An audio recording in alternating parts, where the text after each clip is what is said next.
आज हम एक पोएम स्टार्ट करने वाले हैं। उसके बाद हम एक स्टोरी पढ़ेंगे। इस पोएम का नाम है बर्ड टॉक, मतलब चिड़िया की बातें। और ये पोएम किसने लिखी है? इस पोएम की पोएट कौन है? Aileen Fisher. देखिए, think said the robin, think said the jay, sitting in the garden talking one day, thinking about people, the way they grow. They don't have feathers at all, you know. They don't eat beetles, they don't grow wings, they don't like sitting on wires and things. Things said the robin, things said the jay. Aren't people funny to be that way? देखिए, दो चिड़िया हैं, blue जे और एक robin. Blue जे blue colour की चिड़िया होती है, रॉबिन एक दूसरी चिड़िया होती है। दोनों बैठ के बातें कर रहे हैं और बोल रहे हैं सोचो सोचो, थिंक, कि हम लोग ह्यूमंस कैसे ग्रो करते हैं, कितने अलग तरीके से ग्रो करते हैं, और चिड़िया कितनी अलग तरीके से ग्रो करती है। ये दोनों बात कर रहे हैं। अब वो कह रहे हैं कि हम लोगों के पास तो फेदर्स होते हैं और ह्यूमंस के पास, हम लोगों के पास मतलब इंसानों के पास तो फेदर्स भी नहीं होते हैं। इंसानों को बीटल्स खाना पसंद नहीं है, चिड़िया को बीटल्स खाना पसंद होता है। बीटल कीड़ा होता है, छोटा कीड़ा होता है। चिड़िया को छोटा कीड़ा, वो बीटल खाना पसंद होता है। हम ह्यूमंस को खाना कहाँ पसंद है? तो कह रही हैं दे डोंट ग्रो विंग्स, कि हम लोग ह्यूमंस विंग्स भी नहीं हमारे होते। चिड़ियाओं के तो पर होते हैं। फेदर्स का मतलब पंख होता है, विंग्स का मतलब पर होता है। तो खैर, वो कह रहे हैं ना ही हम कीड़े खाते हैं, ना ही हमारे पर हैं, विंग्स हैं। और हम लोगों को वायर पे, आपने देखा होगा चिड़िया ज़्यादातर तारों पे बैठी रहती हैं, इलेक्ट्रिक वायर्स पे बैठी रहती हैं। वो कह रहे हैं ह्यूमंस को ऐसा वायर पे बैठना भी नहीं पसंद है। They don't like sitting on wires and things. वो कह रही है ह्यूमंस को, हम लोगों को वायर्स पे बैठना नहीं पसंद है, चिड़िया लोगों को बहुत पसंद है। Thinks at the robin, thinks at the jay. कह रहे हैं सोचो रॉबिन, सोचो jay. Are people funny to be that way. मतलब उन लोगों के लिए तो, हम चिड़िया के लिए हम लोग तो अलग है ना। हम तो चिड़िया, जैसे हम चिड़िया को अलग मानते हैं, ऐसे चिड़िया हमें अलग मानती है।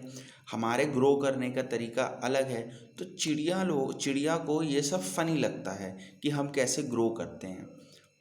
और दूसरी तरफ से देखें तो हमें भी फनी लगता है कि चिड़िया कैसे ग्रो करती है।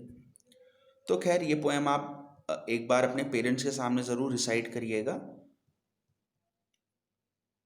चलिए नेक्स्ट स्टोरी पढ़ते हैं, Nina and the baby sparrows. There was a great joy in Nina's house. Nina's aunt was getting married. Nina, her father, mother, and little brother were all going to Delhi for a wedding. Everyone was happy except Nina. Nina एक छोटी लड़की है, उसके घर में बड़े खुशी का माहौल था। उसके घर में, मतलब उसके रिश्तेदार में, उसकी आंट की वेडिंग थी, शादी थी। आंट हिंदी में मौसी भी हो सकता है, बुआ भी हो सकता है, इन दोनों में से कोई हो सकता है। खैर, नीना के मौसी या बुआ की शादी थी, आंट की शादी थी। और सब लोग उसके, नीना के घर में खुश थे। मदर खुश थी, फादर खुश थे, उसका लिटिल ब्रदर था, छोटा भाई था नीना का, वो खुश था। पर नीना खुश नहीं थी। Her mother took her to the market to buy a new dress. What colour would you like? Mother asked. I don't want a new dress mother, said Neena. Mother, ये सब मार्केट गए। मदर ने बोला किस कलर की तुम dress लोगी? शादी के लिए वो खरीदारी करने गए मार्केट में। तो मदर ने पूछा किस कलर की ड्रेस लोगी? नीना ने कह दिया मुझे कोई ड्रेस नहीं चाहिए। फिर मदर ने पूछा सलवार कमीज देन, कि सलवार कमीज लोगी? Neena shook her head. What about those lovely white shoes you saw last week? I don't want those either. Thank you, mother. Neena हर चीज़ के लिए मना कर रही थी, नई ड्रेस के लिए मना कर रही थी। मदर ने पूछा तुमने लास्ट वीक, पिछले हफ्ते, नए वाइट कलर के जूते देखे थे, क्या वो तुम लोगी? नीना ने उसके लिए भी मना कर दिया। Nina's mother was upset. Nina की मम्मी बहुत अपसेट हो गई, उदास हो गई, परेशान हो गई कि नीना को क्या हो गया। खैर, but she said nothing. They went back home and had lunch. After lunch mother came and sat near Nina. What is it child? She asked. Why did you say no to everything?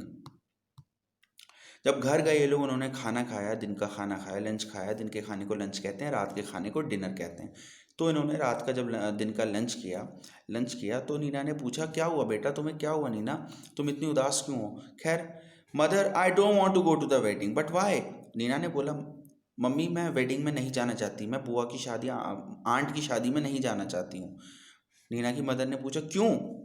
Nina said nothing. Instead, two big tears rolled down her cheeks. Mother put her arms around Nina. Don't cry, my pet, she said. Why don't you tell me what's bothering you? खैर, नीना के आंखों में से आंसू आने लग गए। दो बड़े बड़े आंसू गिर भी गए उसके चीक्स पे, गालों पे। और नीना की मदर ने उसे बाहों में भर लिया, आर्म्स में भर लिया, और पूछा क्या हुआ, तुम मुझे बता क्यों नहीं रही हो कुछ? मोर टीयर्स रोल डाउन नीना's cheeks, और ज्यादा आंसू बहने लग गए, और ज्यादा रोने लग गई Neena.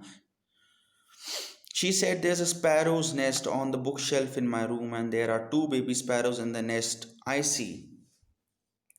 They are just beginning to get their feathers and growing up.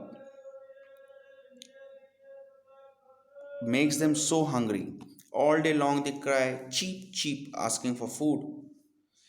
Neena ने बताया कि मेरे कमरे में एक बुक शेल्फ है, बुक शेल्फ के ऊपर चिड़िया का घोंसला है और चिड़िया में दो छोटे बेबी स्पैरोज रह रहे हैं। स्पैरो चिड़िया होती है, दो छोटे बेबी स्पैरोज रह रहे हैं, बच्चे रह रहे हैं और वो दिन भर भूख के मारे चीप चीप कहते हैं, चिल्लाते हैं। आई सी, मदर ने बोला ठीक है, मतलब मदर ने बोला if we go the whole place will be locked and how will papa and mama sparrows feed their babies. Nina ने बोला कि अगर हम शादी में चले जाएंगे डेली तो यहाँ पर तो ताला लग जाएगा, तो जो दो बेबी स्पैरोज के मम्मी और पापा हैं वो उन बेबी स्पैरो को फीड कैसे कराएंगे, उन्हें खाना कैसे खिलाएंगे? Oh Neena, cried mother giving her a big hug. Neena की मदर ने उसे मतलब अपनी बाहों में भर लिया, हग दिया। Is that why you don't want to go to the wedding? इसलिए तुम वेडिंग नहीं जाना चाहती हो? But that's no problem at all, we leave the window open. Oh can we mother, can we really? Yes, yes, we'll remove all your things from the room and lock the door on the outside so the house will be perfectly safe and Papa and Mama sparrows can come and go freely too.